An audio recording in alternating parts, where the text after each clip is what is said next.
You got a real legit setup back there, making us feel silly with our little flag. It's I can't take credit for this. This was my wife actually did this for me. Because you've been at this Yeah. for what, like 10 years? I've been podcasting since 2015, so yeah, about 7 years. That was like podcasting before podcasting was cool. So how many episodes then? About 1,000. Do you have a guest on each one, or are you got talking points that maybe you just hit? No, I actually have guests for just about every one of them. I mean, sometimes I do a solo show, but yeah, it's not often. So I was looking at, you have a book that you published, I think around the same time you started the podcast, right? 2015. Did you self-publish that, or did you write through somebody? Yeah. No. I was interested to talk about that because we self-published self-published. 2 books. Just wonder what your Nice. experience was with that. I mean, it was fine. I really didn't know what I was doing. To be honest, I just, I published a book and put it out in the fatherhood category, and it did fine. It still continues to sell quite a bit. It's about as basic book as you could possibly imagine. I just wrote another book, and it's actually, we're submitting it to 3 different publishers right now for a book deal. And but this it was actually supposed to be launched tomorrow. It was supposed to be launched tomorrow, but the publishing agency that I went with went bankrupt. And I found out about 2 months ago that they went bankrupt. So I got all the rights to my book back and hired an agent, and now we're going after the biggies. So hopefully we'll have a book deal here within the next 30 days. What's this new book all about? It's called The Pursuit of Legendary Fatherhood, but it's divided up into 4 sections. First one is what we call the current state. So the things that, men, husbands, and fathers face on the daily, in here and here, and then externally. It's divided up. The second part is husband. Third part is father. Last part is leader. It seems like now more than any other time in history, there's been a push to have better fathers out there. It seemed like, honestly, coming up until recently, it's just been like, hey, the father's the provider.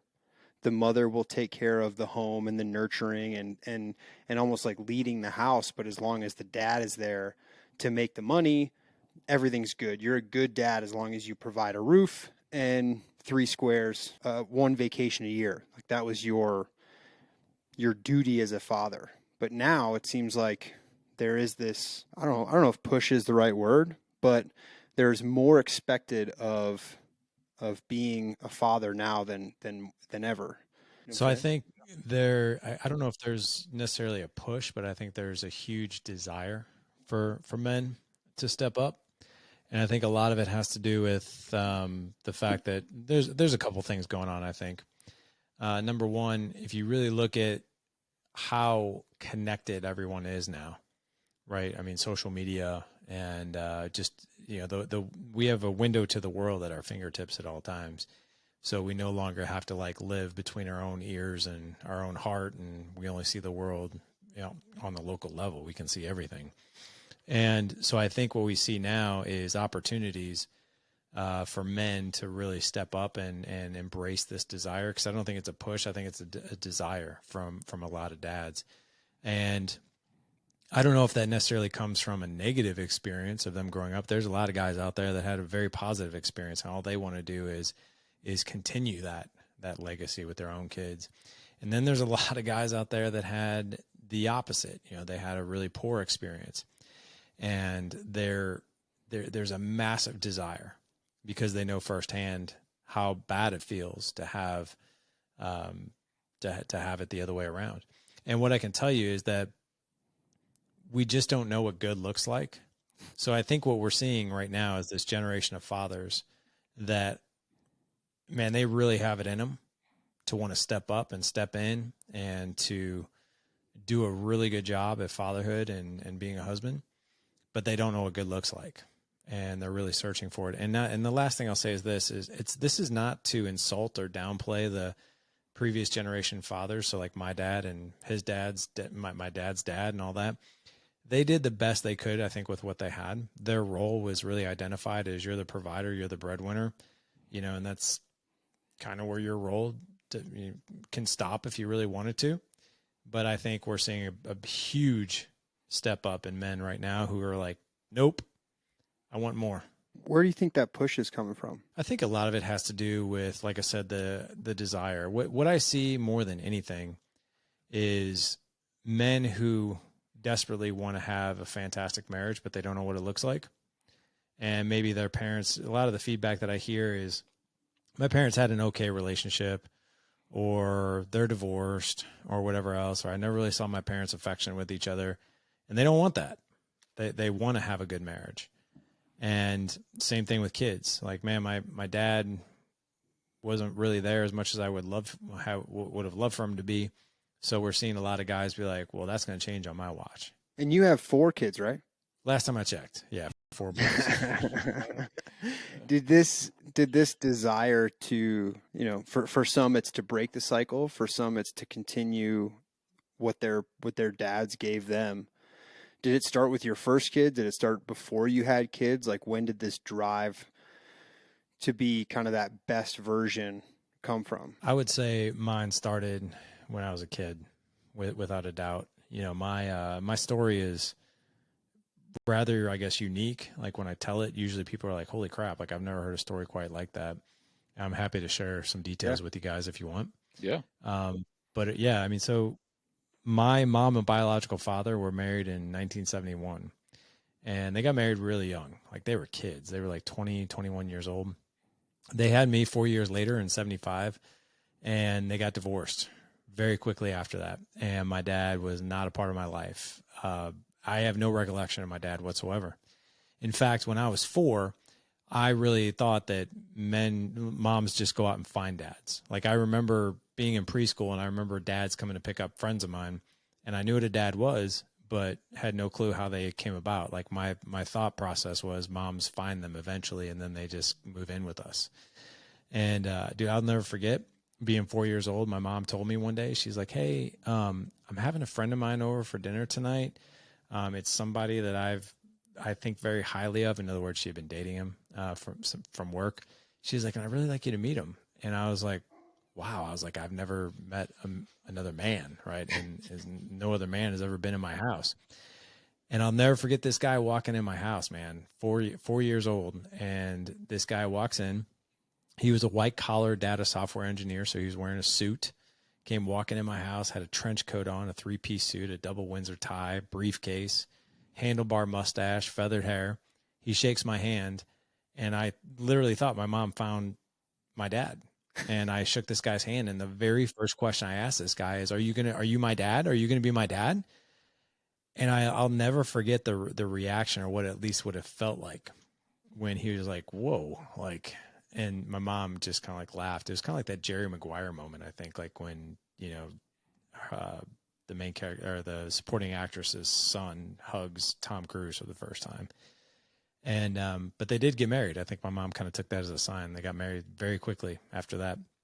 And they were together for 6 years. And my dad, he adopted me. So I thought, man, our family's complete. Like, this is cool. And my dad was a good guy, but when he drank, which was pretty often, he got very abusive, and so did my mom.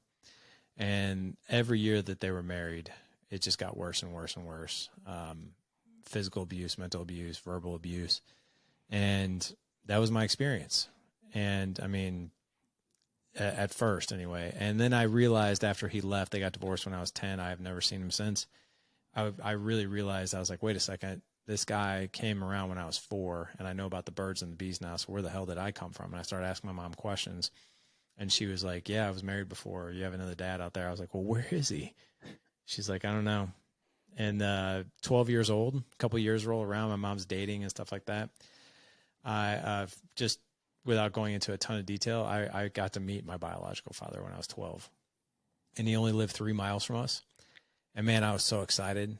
I got to meet my father, and he hung out with me every week, and he was remarried at the time, had a 2-year-old son, so I had a half brother.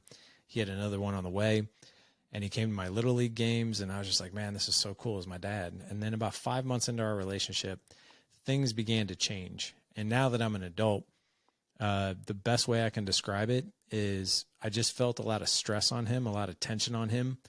And what it really felt like was, if you've ever dated a woman and she's not into you anymore and she hasn't told you yet, but you know it's coming, that's what it felt like, that kind of tension. And just one day I picked up the phone, I called him, and I was like, hey, is something going on? Like, I just feel like something's not right. And he basically told me, it's me, it's not you, and it's too complicated. And that was it. He left again. And that hit me hard. I emotionally overate as a kid, got really fat, failed the 8th grade, had to repeat 8th grade. I did manage to turn my life around and went to high school, graduated college, got my degree, you know. But my mom continued to date several men in between getting married for the 3rd time when I was 18. But every guy was the same guy: heavy drinker, abuser, drugs. I mean, just absolute toxicity. So I always say, like, my childhood was half spent without a father figure, and the other half was usually spent with a toxic one. But I'll finish the story with this. I'm 30 years old, sitting in a coffee shop here in St. Louis, was married, still married to the same amazing woman, expecting our first son. And I was there every Monday because I had a meeting with my sales team. I was in medical device sales at the time. And I don't know what it was, but I was sitting there and some guy walked in and he caught my attention. I just kind of looked over at him. I was like, holy crap, that's my father. Hadn't seen him in 18 years, and he was my biological father. And I'll never forget it, because one of the women who was on my sales team, like, she's like, hey, hello, are you still here? Like, you seem like you just saw a ghost. And I was like, yeah. I was like, I'm sorry. I was like a little distracted. I was like, my father just walked in. She's like, I'm sorry, what? And I told her. She's like the one, like, you hadn't seen him since you were 12? I was like, yeah. I was like, that's him right over there. And she's like, oh my God. Like, she got all excited. She's like, oh, what are you going to go say to him? I was like, I'm not going to say nothing to him. I was like, I'm 30 years old. I'm a grown man. Like, what am I going to say to him? Nothing. And without one word, she just got up and went over to him. I had no clue what the hell she was even doing. And I saw her talking to him. I was like, oh my God, do I leave? What do I do? And I saw my dad stand up and he walked right in my direction. And he extended his hand. He's like, hey, how are you? And I'm like, fine. How are you? Like, I wasn't a total ass to him, but I wasn't nice to him. And I make him sound like a bum. He's actually a very successful entrepreneur. And two boys that he's raised, still married to the same woman. And that was 17 years ago. And we've had a relationship ever since, and it's been a good one. And I can tell you that the past is the past. But to answer your question, where Dad Edge came from, I didn't know what I was doing when I had my first 2 boys. The time Dad Edge got started was my kids. My oldest was 6. My youngest at the time was 4. He's now 14. And I had this mediocre marriage with my wife. I was short on patience with my kids. I got all my validation from work. I just kind of like did the whole fatherhood thing, half in, half out. I didn't abuse anybody. I didn't hit anybody, and didn't get drunk and throw beer bottles at anybody or anything like that. But I was just sort of like half in, half out. And I always swore to myself I would never hit my kids in anger. Well, that all changed. My son, who was 4 at the time, stepped out of line as any 4-year-old would. I had a really horrible day at work that day. I lost one of my biggest customers. It was going to impact our income for the next 6 to 12 months. I spanked him just right on the rear end. Unfortunately, I spanked him and he lost his balance and he fell. And I was like, oh my God, what did I just do? And I went to help him up and he like shuddered, like looked at me like I was a monster.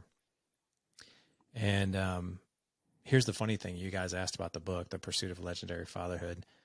On the back of the book, I wrote the description, and my publisher was like, we should not put this copy on the back of this book. I was like, well, that's the copy that's going on it. And the first sentence on the back of the book said, I turned into the monster that I swore I would protect my kids against. Oof. That's how Dad Edge got started. And it's been a journey of learning ever since. And here's what I can tell you: without Dad Edge, without that moment where I turned everything around, I'd be divorced. I'd probably have 2 boys instead of 4. Those two boys probably would hate me. I'd probably be on my second or third marriage at this point. I would have an ex-wife that probably wouldn't want anything to do with me. That's where I'd be.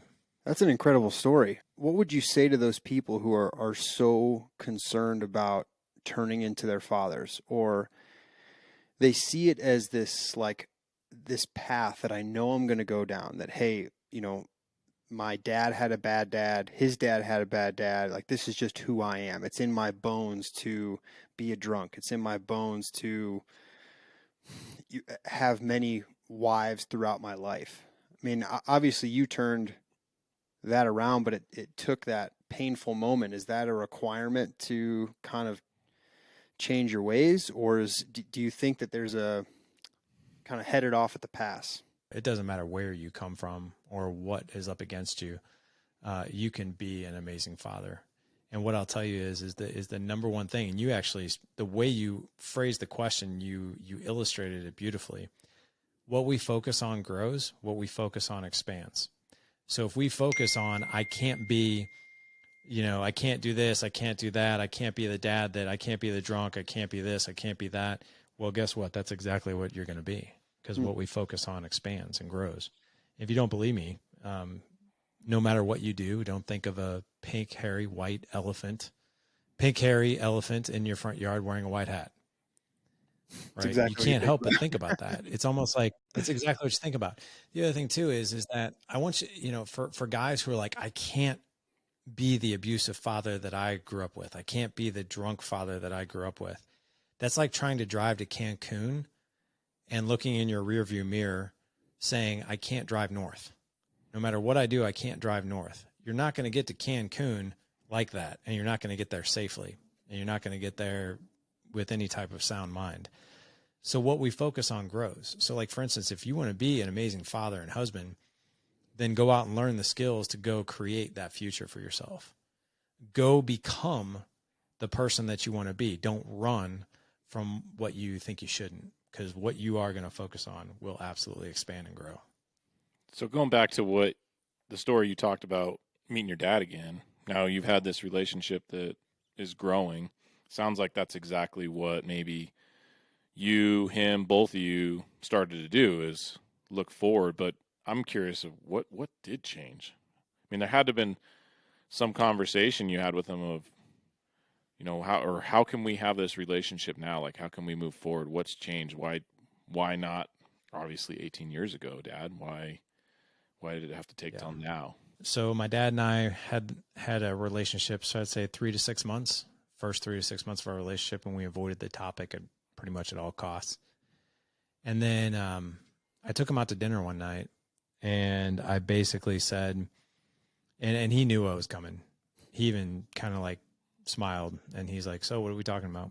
When I took him out to dinner, and I basically sat him down and I said, "I just want to talk about this one time, just once, and I want to get it all out, everything, and then I don't want to talk about it again."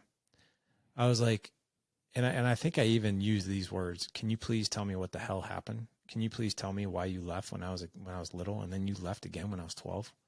Why'd you do that?" And I held my dad to the fire, and I just wanted him to tell me. And my dad very humbly owned every freaking bit of it. And my dad was like, "Worst thing I ever did. And I did it twice." He was like, "I lived with that regret every day.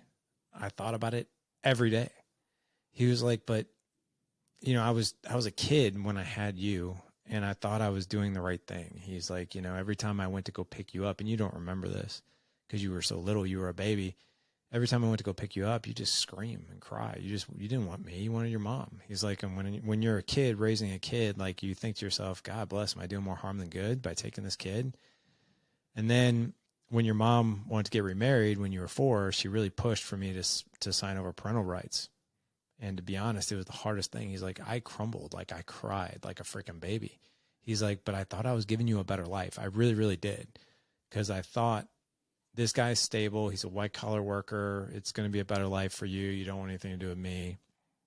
And he's like, and then when I met you again when you were 12, he's like, that one really was the nail in the coffin for me, because I shouldn't have done that. He goes, but it was so complex. I was 35 at the time, 2-year-old son, another one on the way. I was trying so hard to start my life over again. Then all of a sudden, like, here you come. He's like, and your mom was kind of being difficult as well. He's like, and it was so hard. And it really created like tension in my marriage a little bit. And I didn't know what to do. And I was still young. And so I made that decision. And then I realized, that it was not the best decision. He's like, and I've had to live with that. It's been like a horrible prison to me for years. He's like, and here you are again. And he's like, I don't want to go anywhere. He's like, I want to know you. I want a relationship with you. And he's like, if you can accept my apology, I'm just an idiot making mistakes. He's like, but if you'll have me, I'd like to be a part of your life. And we made a promise at that point. We're like, okay. And this is where I'll tell you that whatever we focus on grows. I was like, okay, well, let's go co-create a relationship that we feel really good about. We're not going to worry about the past. The past is the past. Let's focus on what can be and what could be. And that's what we did. And I'm a relatively new dad. I have a 3-year-old and a 14-month-old. And it seems like dads put them a lot of pressure and a lot of energy into the wrong things. Like, to be a good dad, my checklist is I need to make a lot of money. I need to, be able to provide experiences and a nice house and all this other stuff because that's what I think my kids expect from me or what I think my wife expects from me. When in reality, my kid just wants to play Lincoln Logs and sit on the ground and hang out. And so when I have those moments of like, dude, I am being a horrible father right now, the answer is always, he just wants time. Like, I come home and we're both firemen, and we work at a relatively busy station, and you have those days when you come home and you're like, I have nothing to give you. Like, I'm like totally exhausted. I have nothing to give you. And in those moments, all they want is for you to be present. And sometimes that's like a pretty difficult thing to do, but it seems like your dad had this idea of the type of good dad, like what it takes to be a good dad. And when all in reality, you just wanted him to be there. I did. Kids spell Lovetime. It's actually one of the chapters in my book, and that's true. Like, listen, our kids, they don't care what kind of car we drive. They might say like, oh, Dad, I wish I had a cool car. They don't care. They don't care what kind of designer clothes we wear, right? They don't care how many hours we pull at the fire station. They don't care how many hours we pull at the office. They don't care how many podcasts I do, right? They don't care how much money is in the bank account. They don't care how much is in their 529s. They don't care how much is in our retirement. They want our time. And sometimes we just simply overcomplicate the hell out of it. And what I mean by that is, like, last night was a perfect example. My 8-year-old just got into soccer, and I didn't play soccer growing up. Like, I'm terrible at soccer. He doesn't care. He just wants his old man to go out there and kick the ball with him. He does not care if dad's good or bad. He just wants to have that time. And my 8-year-old last night, he's like, hey, can we go up to Liberty, which is the high school right up the street where my kids go, and can we go up to Liberty and play on the soccer field? Yeah, we can. And, I think we were up there for 45 minutes, and it was the best time part of his whole day. He even told me that when I put him in bed. I was like, what was the best part of your day? He was like, playing soccer up at Liberty. It was like the simplest thing ever. We had a ball and a goal, and we just kicked it back and forth. And to him, that was everything. Before we get too far away from your story of reconnecting with your dad, I'm curious, do you ever find out what your coworker said to him when you walked over there? Yeah, I did. That's a good question. I don't think anybody's ever asked that. She walked up to him and she said, hey, you don't know me, but I know your son. And he's here in this coffee shop. And I think you would be doing yourself a huge disservice if you didn't go over and meet him. Go over and talk to him. And yeah, she was just very just said it like it was. And here's the part I didn't tell you about. They were about 50 feet away, and it was loud coffee shop, so I couldn't hear him, but I could read his lips. And I did see him say, "Where is he?" And he started looking around, and that's when our eyes met. And he just like, he stood up, he took a deep breath. You could tell it was a humbling moment for him, and he just walked right over. But that's what she said to him. Do you still talk? Do you see that coworker? Is she still around? I mean, you obviously left that profession. I mean, that's kind of a Yeah. cool moment that you always have with I mean, if she doesn't get up and walk across that coffee shop, nothing. You may not be. You may still be doing sales. I don't think I'd be doing any of this stuff if she had not done that. Because I got to be honest, there was pride, there was ego. Maybe I was being protective of myself or whatever it was, but there was no part of me that was going to go up and talk to him, not one. What do you think the difference is? I mean, you have 4 boys. Craig's got a boy and a girl. I've got a 13-year-old boy and a 10-year-old girl. So, I mean, you've talked to enough people, and writing books on this, you have some experience. But what do you think the biggest differences are? There differences in raising boys and girls as far as getting? You talk about love. They spell love time. Do you think if you give that same time to a daughter, that's what they want too? I mean, everybody knows there's differences as how you deal with things and how they emotionally react and how you talk to them. But from my experience, I've and I don't know if it's right or wrong, but I felt like I've raised my daughter and son kind of the same way. I really didn't change my approach, and I don't know if that's good, that's bad. I mean, I just always looked at it as I just got to be a father in their lives, and I don't want to try to be someone I'm not. By changing my parenting for them. Just I want to give them me, genuine me. But I mean, is there certain things you can do better for boys and girls that help? I think that's a great question. I think that there are several things that are universal. So when I wrote this book and I went with the original publishing agency and the book was being edited, one of the pieces of feedback that came back was, "Hey, you've done a really good job of writing this section on being a father, but what we want you to do is split up boys and girls. We want you to add one whole chapter for raising boys and one whole chapter for raising girls, and we want several sections of it." So I think I did about 8 to 10 sections, points for each one of those. And I went back to my publisher at first. I was like, "You want me to write a chapter on raising girls? I have no girls. Like, come on, who am I to write this?" It was like major imposter syndrome. And they kind of laughed. They're like, "Yeah, but dude, you have 1,000 episodes of a podcast and thousands of hours in your mastermind. Like, clearly you've talked to experts on raising daughters and you know enough stories and you know enough things that you can at least cite these people."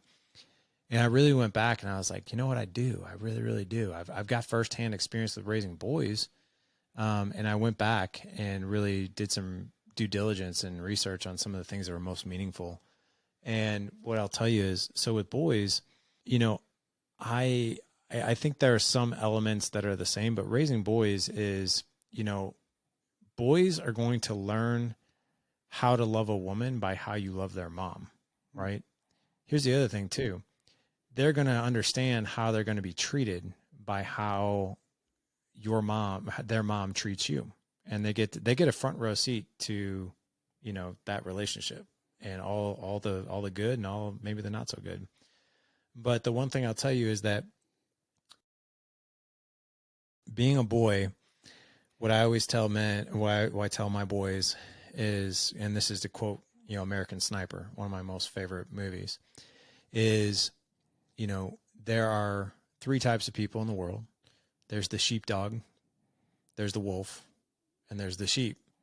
And I tell my boys all the time, I was like, you are a sheepdog.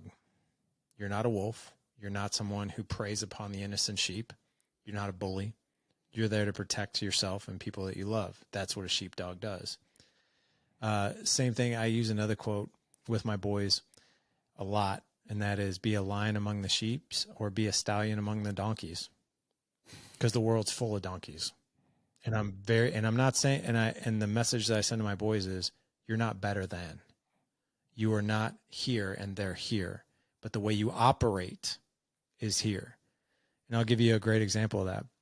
My 2 oldest boys are 16 and 14. they're now unfortunately in that element. They're both in high school where some of their circle of friends are getting into really bad things, smoking weed, shoplifting, those types of things. And what I can tell you is I've always ingrained in those boys, be a stallion among the donkeys. The donkeys are going to go with the herd. They're going to make dumb decisions. But guess what? There's a lot of donkeys out there that really want to be a stallion, but they don't want to speak up and do it. So, for instance, both my oldest boys have no desire to do drugs, none, and they haven't, and I know that for a fact. In fact, so much so that my 14-year-old feels so strongly about it that he will end a friendship with any of his friends if he knows that they are doing drugs, and he's done it. I've seen him do it. He did this thing where they were passing around a vape, and my 14-year-old goes, "Yeah, I'll try that," and he grabbed it and he freaking chucked this thing in the woods. And this buddy of his went toe to toe with him. And he's like, "Dude, what the hell's wrong with you, man?" He goes, "Don't do that shit around me." He's like, "I don't want any part of that, and don't do it around me. And if you're going to do that, we're done." And with that, two other friends in that friend group was like, "Yeah, man, me too. Yeah, man, me too." Those kids would have never said that had he not stood his ground and said, "This is what I stand for, and this is what I'm doing." And I always tell them, you're not better than anybody else, but be okay with operating in that fashion. So I think we need to teach our boys that, right?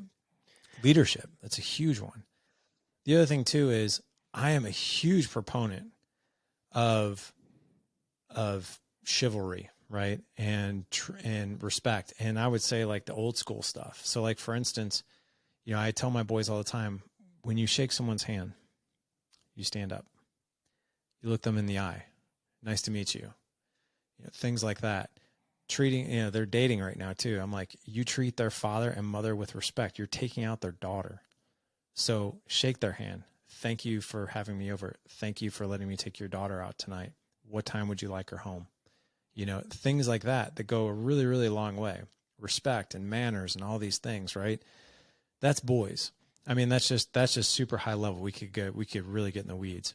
Here's the thing with girls though, especially with fathers. And this one might hit you in the heart. And I've heard this from many experts. How you operate is how she's going to measure every single man that comes into her life. So by the way you love her mom, that's how she's going to measure how she's going to be treated from another man. And how you treat her too, how you treat your daughter as well. The other thing too is that the biggest thing that I've heard over and over and over again from experts who are raising daughters is your daughter has one thing on her mind is, am I worthy of my dad's heart? Am I worthy of my dad's heart? That's like, it's such a core thing for her, right? Is, am I worthy of my dad's heart? And when we go to have conversations with our daughters, whether it be about life, whether it be about them, whether it be about dating, whether it be about maybe something they did wrong, is I've heard this quote, always aim for the heart of your daughter. Because in the background, how she's operating is like, I just want to make my dad proud. Even if she's in those teenage years where she's not talking to you, right? Or she's distant, or she's doing this, or she's dramatic. At the core of how she's operating is, am I worthy of my dad's heart? So let's say you're going to go into a conversation with your daughter and she's messing up at school, whatever. You're saying, start that conversation with like, "Listen, I love you no matter what." Like, start with that. You are worthy, and then go into the I mean, you still have to address issues, right? Yeah. One of the things that you can do, and this is a great, whether you have a boy or a girl, and I would say more so even for a girl. So there's an organization called Clear Leadership. They can be found at clearleadership.com. It's not our skill set. However, we have learned it, and I utilize this a lot. Whether you're raising a boy or a girl, this is really important. Whenever you go to have what could be a very triggering conversation, where it could maybe decimate, your kid or your daughter or whatever else, there's this skill set called the cube that you can use. And the cube is a 4-step process to have an otherwise triggered conversation. It starts with observations, thoughts, feelings, wants. So I'll give you an example of what this looks like. But yeah, you're right. If your daughter, like, let's just say you catch her doing something dishonest, right? Or something like that. And what a lot of us will do is be like, hey, I love you, but this happened and this happened and this happened and yada, yada, yada. And, and you just go barreling in, right? With a lot of emotion, a lot of anger or whatever else. That's how we usually have triggered conversations. I mean, think about it when you have a triggered conversation with your wife. You could be like, man, I don't understand why you talk to me like this. Like, that's just really not cool. Like, why do you always disrespect me? I don't really like it. Like, when you do that, it pisses me off.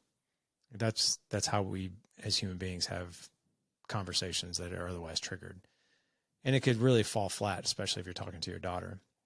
Now, if you start off with like an observation, right? And I'll give you an example of how I did this really poorly and how I did it really, really well.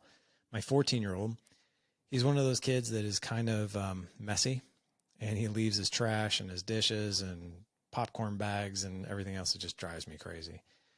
And normally I'm pretty calm. I use that skill set called the cube, but I went in one day and I just was having a bad day. And I was like, dude, what is all this stuff all over the floor? I was like, look at this. I was like, yeah, bowls over here. You got an empty Gatorade bottle over here. You got your popcorn bag over here. You got your trash here. Like, who do you think is going to clean this up, man? This is so disrespectful. Like, this is incredibly disrespectful. This pisses me off when you do this, because the message that you're sending to everyone is, I am not going to clean up after myself and someone else is going to do this for me. And I don't appreciate that. I'm like yelling at him, and he just kind of sat there and took it. And he basically said, you don't have to yell at me. If you just ask me to pick it up, I'll do it. And of course the ego jumped in. And I was like, well, if you just did it, I wouldn't have to ask. And I'm like yelling, and he's like, yeah, but you still don't have to yell at me. Now that's the normal way we go to reprimand our kids, right? Using the cube, you start with an observation. Hey, I noticed that there's some popcorn bags on the floor, and I noticed there's a bowl and some dishes and that kind of thing. That's observations. We both can see that. Thoughts. Thoughts are a sentence. Feelings are a word. The story that I'm telling myself is, maybe you forgot. Also, another thought that I have is, maybe you think that other people are going to come in behind you and clean this up so you don't have to do it. And when I have those thoughts, that's where we get to feelings, number 3. When I have those thoughts, I feel a little frustrated and I feel a bit disrespected.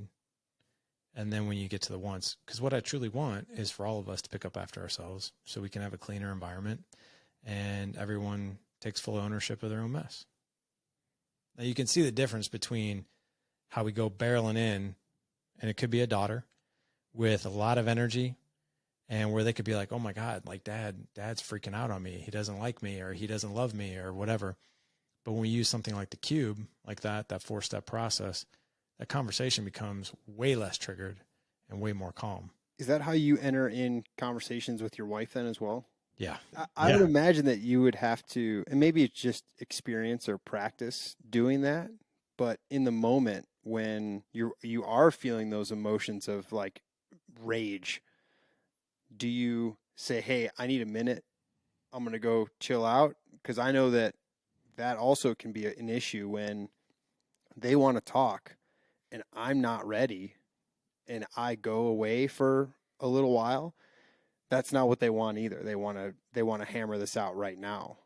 I mean, how are you handling those situations where they would like a resolution, but I know me, and personally I need some time to like get my thoughts together, which I think aggravates them even more. Yeah, and so I'll really put this into your world. Okay, it's not the fact that you need space. I mean, sometimes we need space. Sometimes we need a little bit of like wiggle room between having this conversation and because I'm triggered right now, or I don't want to have a conversation when I feel a certain way. So we'll be like, I need a minute to think about this. What I will tell you is that you really don't need that minute or that space if you know the skills to do it. I'll give you a perfect example of this. You guys are firefighters, right? We try to be. Right? He's not much of one. You try to be. Yeah. You run into a burning building. You run into a burning house. Are you freaking out or are you calm? Pretty calm. Yeah, that's what we do. So Pretty calm. Yeah. Why are you calm? Well, it's our job. We've trained for that. So I think I might. You've trained for that. Yep. So So you have a skill. You yeah, have a so skill. Like, so then you take someone like me. I run into a burning house. There's a part of me that's like, holy shit, how am I going to get this fire out? I don't even know where to point this water. Do I point it at the base of it? Do I point it at the top of it? Where do I start? Where's the smoke coming from? Like, that's what's going on in my mind. Like, holy crap, what do I got to do? What do I got to do? And there's a part of me that's freaking out because I haven't been trained and I don't have the skills. Well, guess what? Your marriage, your communication, raising your kids, it all boils down to the exact same principles. You can learn skills within communication, conversational excellence, where you're using skill sets like tactical empathy, emotional labels, mirroring, voice tone, generative questions, creating an environment of psychological safety, all these things that are so important to having these conversations and having these connections. And that's where a lot of times where you don't have to think. You don't need space to be like, how do I do? I'm not really sure. When you understand the skills, you can have the conversation and you can do it in a really positive way. I want to go back to when you were talking about your son basically standing up to his friends and saying, "Hey, I'm not okay with this." And it really got me thinking that if you can learn that skill set of how to whittle down your circle earlier in life, how much farther and faster you'll get to where you want to go. Because it seems like, and we talked about this on one of our other episodes, is like how small was your circle in high school and then how small is your circle now?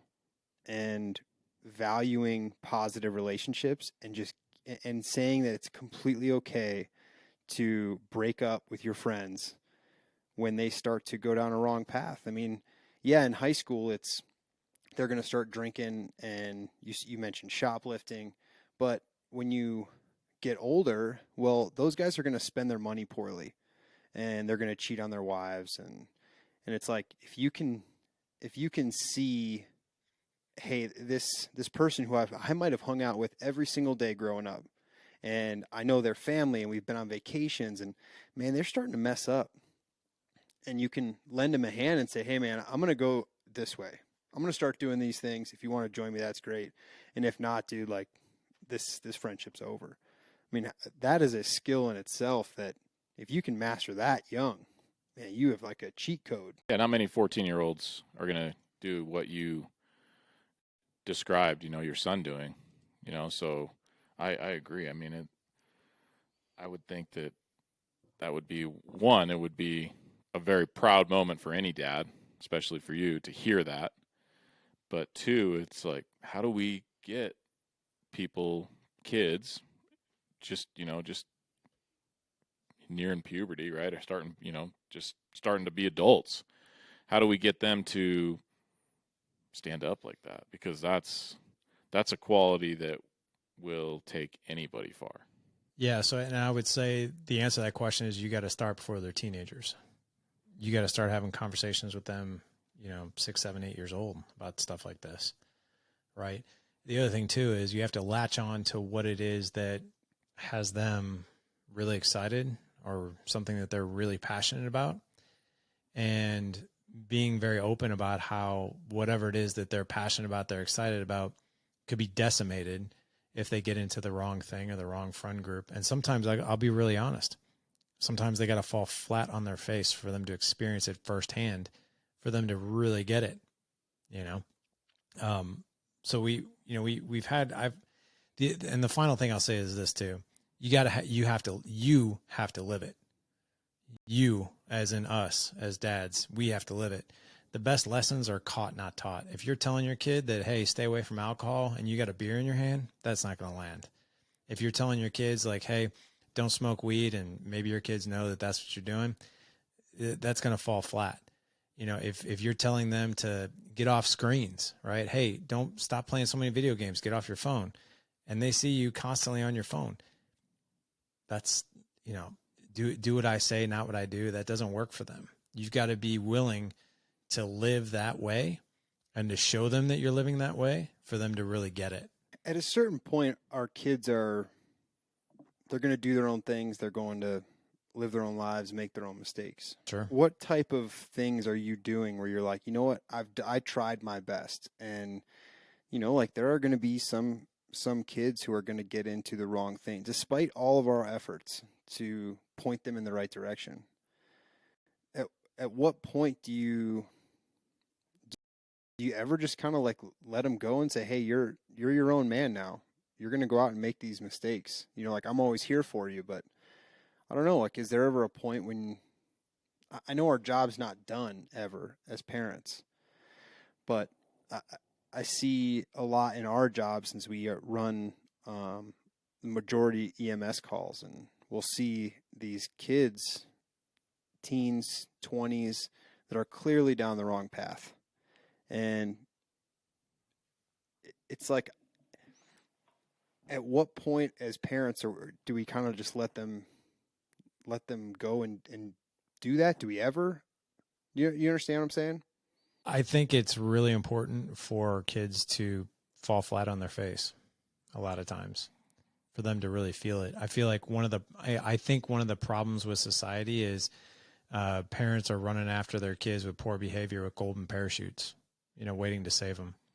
My kids are, it wasn't always, they weren't always making the best decisions. I had one kid who got caught shoplifting. And I will tell you, that was the lesson. That was the most powerful lesson that kid learned. And it was because of, and I'm happy to share the story of how we went through that process. And that's how he's at where he's at now, where he wants nothing to do with it. But I'm happy to share the story if you guys want to hear it. Yeah, I mean, I want to know, like, to me, you want them to learn a lesson, but you also don't want to destroy that drive, like, hey, my dad's not letting me play sports this year because I got arrested or I got caught drinking, and then now you've killed their desire to do that type of stuff anymore. So yeah, please share. So I think it's really important to latch on to things that are very, very important to them, and it takes, I don't think it necessarily stops with just one parent or even two parents. Sometimes you got to get other people involved. I had one of my boys that got caught shoplifting, and it completely blew me away. This was years ago. It completely blew me away because I didn't see that one coming. And I when I first heard about it, I was like, that can't be right. That can't be right. I got a phone call from my son's football coach, and he said, "Hey man, you need to call me immediately. It's urgent." I called him back, and he's like, "Hey, so there's a store up the street from me that has a Facebook page." And he's like, "Have you seen such and such's Facebook page lately?" I was like, "I don't even think I follow it." He goes, "Well, you should." He goes, "Because I think so-and-so is on it." I was like, "Why?" And he's like, "Well, they have a screenshot of one of your boys and his friend, and the post says, if anybody knows the parents of these two boys, please have them contact me or they can deal with the police." And I was like, what in God's name is this all about? So I called up there and I said, "Hey, I saw a photo of my son with a buddy of his. Can you please tell me what's going on?" He's like, "Yeah, your son stole an item from the store." I was like, "There's no way. Are you sure?" He's like, "Yeah." He's like, "We have video surveillance of it." And I was like, "Well, what happened?" He's like, "Well, the kid that your son was with stole something."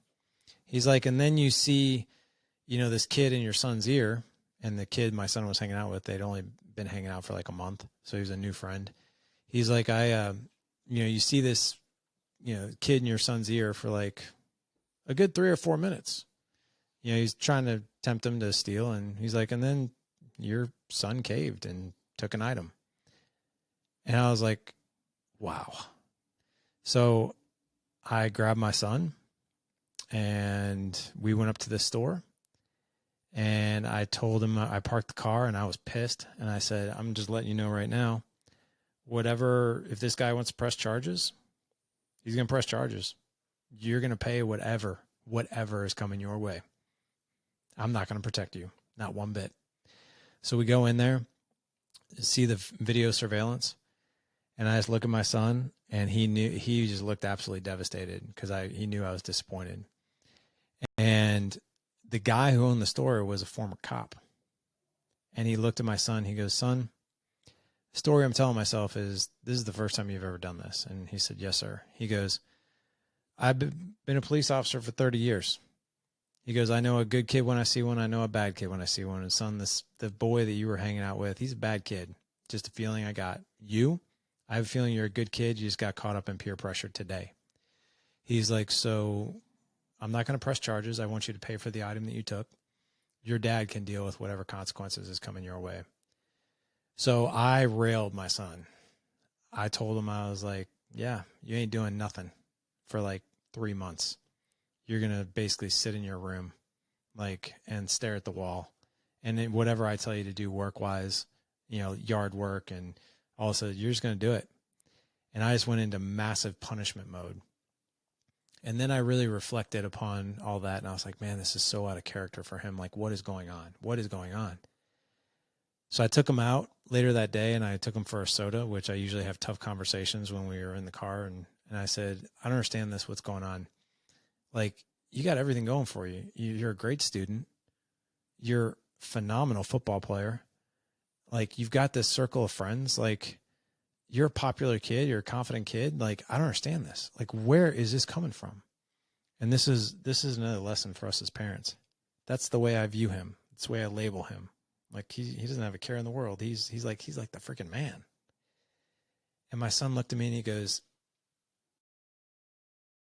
Dad, I appreciate you seeing me like that, but that's not what's going on. I was like, what do you mean? He's like, well, do I have all these friends? I was like, dude, you're on the football team. You're on this, you're on that. And he's like, yeah, but do you see me hanging out with anybody? And he's a great football player. He's one of the best on the team. And he was like, I was like, man, no, I guess I don't. And I started like rethinking things. I was like, he just goes out there, he does his job, he comes back, doesn't celebrate, doesn't like hang out with the football team or anything like that. And I was like, this is really weird. He's like, well, I just made friends with this kid that I was with. He's like, and if you look at the past 3 or 4 months, I've had friends go in and out of my life because they've either moved, they've gotten into something bad. I've walked, but I don't have anyone to hang out with. He's like, so when this kid that I've been hanging out with told me to do this, he's like, I just did it. He goes, I did it because I didn't want to lose somebody else. And I was like, holy freaking crap. Like, it hit me of why he did it. He did it out of desperation because he didn't want to lose a friend. So we talked about that. And I said, and I thought to myself, the worst thing I could possibly do for him right now is to take him out of football and to take him out of a social circle that was positive. So instead, for the next 90 days, we did the opposite. I said, this was over the summer. I was like, you're going to get up early every day. You're going to journal. You're going to have chores to do from 9 a.m. to 12. After that, you can go out with your friends from 12 to 5. You have to be home for dinner every night. And then we'll make a decision if you can go back out with friends or if you're going to stay home. I was like, but that is your schedule. And then you have to do some journaling before bed. And I want to see it every morning, every night. And it was things like, what is he grateful for? What is he most excited about? Things that have happened that he's, can reflect upon and that kind of thing. And that turned into an incredible 90 days for him where he really got clear on a lot of things. And to be quite honest, I didn't really have to punish him too much. He felt bad enough disappointing me, and he felt really bad disappointing his football coach because his football coach ran the hell out of him on the day that he found out. And that experience really imprinted him. He hasn't done anything like that since. That was 3 years ago.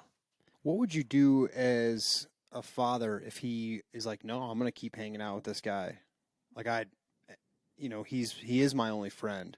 And I mean, obviously the punishment aside, when you start to see your kid hanging out with a group that is not good for him or her, I mean, what would you suggest a parent do in that situation? I think you got to take age in consideration for that. If my kid is 13, 14, 15 years old, what I say goes, not him.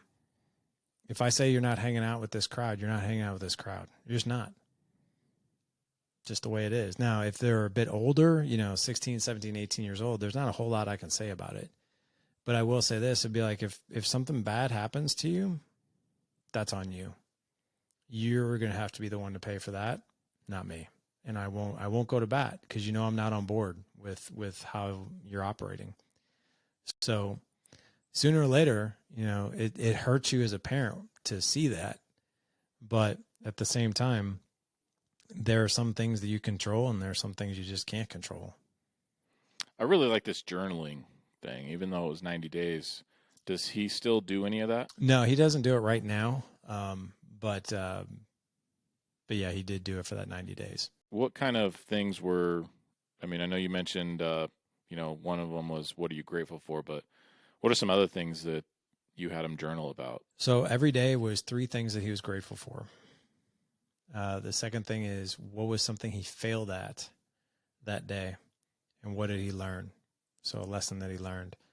And then the third question was, what is he most excited about the next day and why? Those 3 questions were very easy, and it was great for a 12-year-old, because that's how old he was at the time. And it sparked a lot of really good thoughts and reflections and even conversations between he and I. I hear those 3 questions. I immediately think those are a perfect set of questions to start building a growth mindset in a kid. Why those? That's exactly what they are. Yeah. Why those questions specifically? Well, I hear those questions. I think, well, you're looking at potential failures you had in the day. They're not handicapping you. It's just like, hey, today I failed at this. Tomorrow you're looking forward to something you can, win at again. It's almost like I'm gonna further the best version of myself every day, but I'm okay. I realize that every day there might be a failure. I mean, I think it's great. I mean, you're ingraining this thought process in a kid early on, and you tell him, yeah, this is to promote your growth mindset. Well, 12, they probably, what do you mean growth mindset? But the questions actually are doing that. Well, it's like your training, and we talked about, with the dealing with those issues with your loved ones. It's like you just do it automatically. So if you do this journaling for 90 days, when you come up to another failure, you're like, cool, I get a second chance tomorrow, because it's like it's just more training, but it's not seen as that. It's seen as more insightful. And a lot of times I think kids, they're so afraid to make mistakes, not even just with daily stuff or in school. It's just, I mean, you're afraid to screw up. You think it's the end of the world when you make a mistake, and it could be a big mistake, could be a small mistake. You fail a test in your algebra class. Depending on the expectation that you feel like you have on you at home, or maybe it's your own expectation, you feel like it's the end of the world. And I think something like the journaling like that can really teach a kid, hey, it's not the end of the world, but I need to do something about it tomorrow so it doesn't happen again. Yeah, if you have the same journal entry 5 days in a row of, hey, I screwed this thing up 5 times in a row, be like, man, I'm just sick of writing this thing down. Yeah. Bart Simpson on the chalkboard. Yeah. You have a big symposium coming up, right? Yeah, we have the what's called the Dad Edge Summit. That's our live event that we do every single year. Yeah. So what goes on there? So it's our live event. So this year, what we're teaching the guys over 2 days is what's called legacy leadership excellence. So helping men lead themselves, lead in their marriages, and lead as a father. And we've got some excellent speakers this year. We got Anthony Trucks, who's a former NFL football player, Super Bowl champion with the Steelers. Matt Bordeaux, who he is absolutely amazing. That's all he teaches is leadership, masculinity, fatherhood. So he's going to be one of our speakers as well. And we're actually going to be kicking this thing off at First Form headquarters here in St. Louis, which is, if you're not familiar with First Form, it's Andy Frisella's company, First Form supplements and that kind of thing. So we're kicking it off there.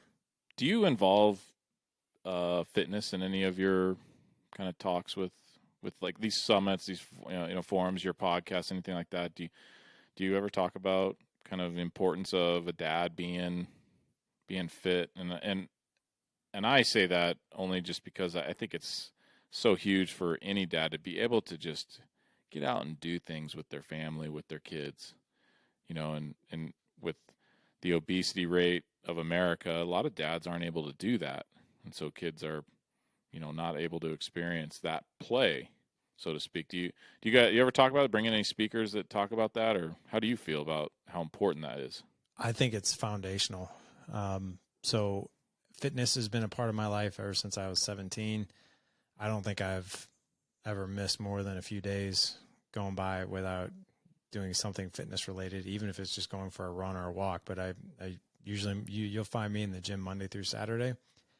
I actually, this past year, my 14-year-old, he told me on New Year's Eve last year that we sit around every New Year's Eve and we state what we're going to do big, for goals in the next year. And my 14-year-old looked at me and he goes, I want to do a bodybuilding show. It's on April 30th. You're going to do it with me. And I was like, I'm sorry, what? And he's like, yeah. He's like, I already looked it up. It's not far from here. You and I are going to compete together. And I'm sitting there like, and I've always been fit, but at the time I was like 195 pounds, probably 18-20% body fat, definitely nowhere near like being a bodybuilding show. And I'm like, dude, that's 16 weeks away. He's like, yep. He goes, we get to train every day together. And I was like, where do I sign up? Yeah, that's Let's it do right it. there. I'm in. And what I will tell you, yeah, I was in, and we did it. We did it on April 30th. But I'll tell you, I mean, like, my boys have seen both me and my wife. I mean, we do family workouts. They call them garage workouts, where we're swinging kettlebells and doing pull-ups and we're doing sprints. And we've always worked out together as a family. And my wife is a very fit person. Like, fitness is a huge part of who I am. Like, it's part of my core identity. And what I'll tell you is that I think it's insanely important. And I think it's the lowest hanging fruit that you can have as an adult to improve your entire life. Like, if you're more fit, and I'm not talking about like you need like a 6-pack, you need all this other stuff, but if you're taking care of yourself, if you're exercising, you're eating nutritional foods for the most part, you're going to be a more productive person. You're going to have less brain fog. You're going to be less irritable. You're going to have more patience. You're going to feel like you have more capacity to deal with the stresses of life if you're a more fit person here and in the body, the mind, the heart, everywhere. And all 4 of my boys are fit. And I think a lot of it has to do with the fact that they constantly see my wife and I. That's a huge part of our life as well. And we do it together as a family as well. Like, I think it is monumentally important. Well, I think it goes back to what you were saying of, hey, if you are constantly on your phone, you're telling your kids to get off their tablet, they're gonna be like, yeah, whatever. But if they see you working out every single Right. day and not eating like junk, and Well, you then they get come to you and tell you you're gonna you're train gonna with do a me. Yeah, bodybuilding you're show doing with it with you. me. Yeah. How did you do in the bodybuilding show? I did good. I got second in 2 categories, and Yeah. I got fourth in another. So I did good, and my son did good. He got second in both his categories, and he won the best presentation, so the best of the entire show. And he was only 14. He's the youngest kid, and he won the best presentation. So I thought that was pretty monumental. But for us, I mean, like, especially I know for him, like, placing in the show was a real big deal. And for me, I was just like, I told him at the end of this, I was like, dude, it's like hardest 16 weeks I've had in a long time. I was like, but to me, like, doing well in the show was a micro bonus of the 16 weeks that I got to spend with him. Conversations we had in the gym, getting ready for it, even the drive there, it was 3 hours, and it was something we'll never forget. It's awesome, man. You guys are making. I'm getting excited. My kids are so little. We're just barely hanging on every day. So the thought of actually getting to a point where we can hang out, it sounds pretty awesome. So Yeah, man, you guys got just so many great opportunities headed your way. so how can people find out about you? I know that you have kind of you've created a community of dads that want to get better. Like, how can our listeners join in on that? Sure. Just the Dad Edge. You can find me everywhere there. Our website is thedadedge.com. Everywhere on social media is the Dad Edge. If you want to just find me, just in general, I'm not hard to find. Larry Hagner is my name. I don't think there's very few people out there with that name, so it's not like I'm, John Smith or anything like that. But you can find me just about anywhere. Awesome. Well, thanks, Larry. I appreciate it, man. You bet. Thanks for having me, you guys. Appreciate it.